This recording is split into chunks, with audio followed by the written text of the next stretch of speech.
Today, we're going to be talking about tips to help you make better meats?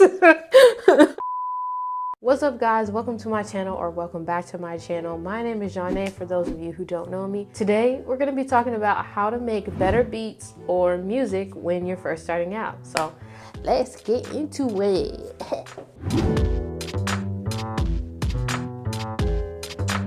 All right, so the first tip I have for you is imitate until you can innovate.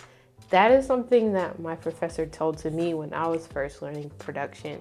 And basically what that means is there's a bunch of music out there that you want to be making music similar to that one day. So a good way to practice is to try to duplicate that music. Of course, don't try to sell it because, I mean, you probably get sued.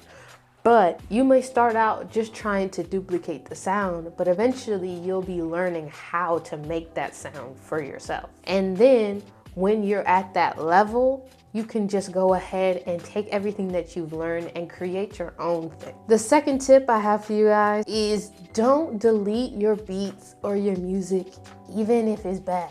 And it's probably gonna be bad at first. When I first started, I think my first beat or anything I produced was not great. But the thing is that you can always go back and revise it later. But also, once you do get better, it helps to kind of look back and see where you came from. And you never know. Those might low-key be some good ideas that you just didn't have the capacity to get it to where it could be, but it has potential. Don't delete your old beats or your old music. Just save it for later. Tip number 3 is to listen and study the music that you want to make. When you're listening to music, don't just listen for entertainment, but listen to really study what it is that your favorite musicians are doing. What is it about that song that makes you like it? How did they make that melody? How did they make that drum pattern? What kind of vocal stacks are they doing? What kind of effects are they doing? Basically, you're studying these people because they're like your teachers. The fourth tip I have for you is practice, practice, practice. You can't get better if you don't practice, okay? So you're gonna make some music, it's gonna be bad. You're gonna make some music you're gonna want no one to ever hear, ever. But that's okay, because the more you make music, the better you get. And eventually, before you know it, you're going to be like, wait a second, this beat is actually good. Wait a second, this writing, this pen is actually good. Wait a second. I think I want someone to hear this. Like, that's exactly what happened to me. I was writing, and one day I realized, hey, that's kind of good. And here I am today. But yeah, you gotta start from somewhere. So yeah, practice, practice, practice. So tip number 5, I think. Tip number 5 is give yourself grace, okay? You don't have to compare yourself to the top producers, the top writers, the top singers, the top anybody when you're just starting out, okay? You just gotta allow yourself to really grow.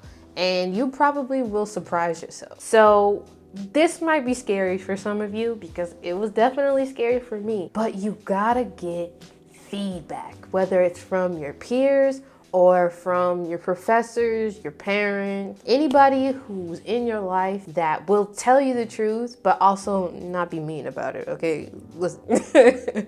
So you might have to step out of your comfort zone a little bit, but you just have to put yourself out there because you just never know. You could have produced something that is better than you think it is.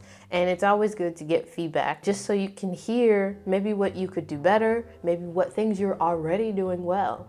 And the second part to that is to try and find someone that's like a mentor to you, someone who is doing what you want to do already or has done it and can give you some tips and pointers on how to get where you want to go and how to become better. The next tip I have for you is to use what you have.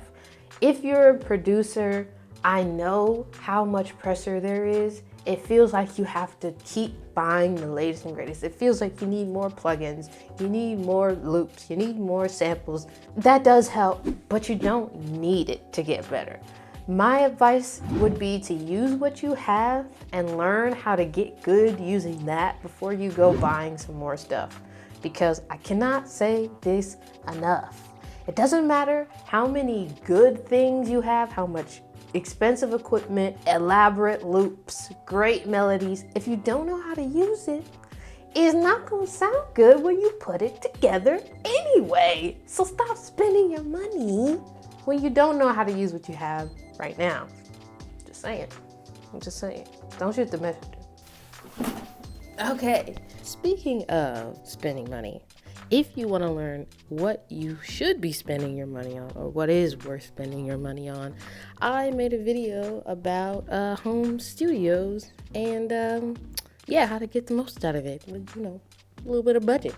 So if you're interested in that, click on the video over there.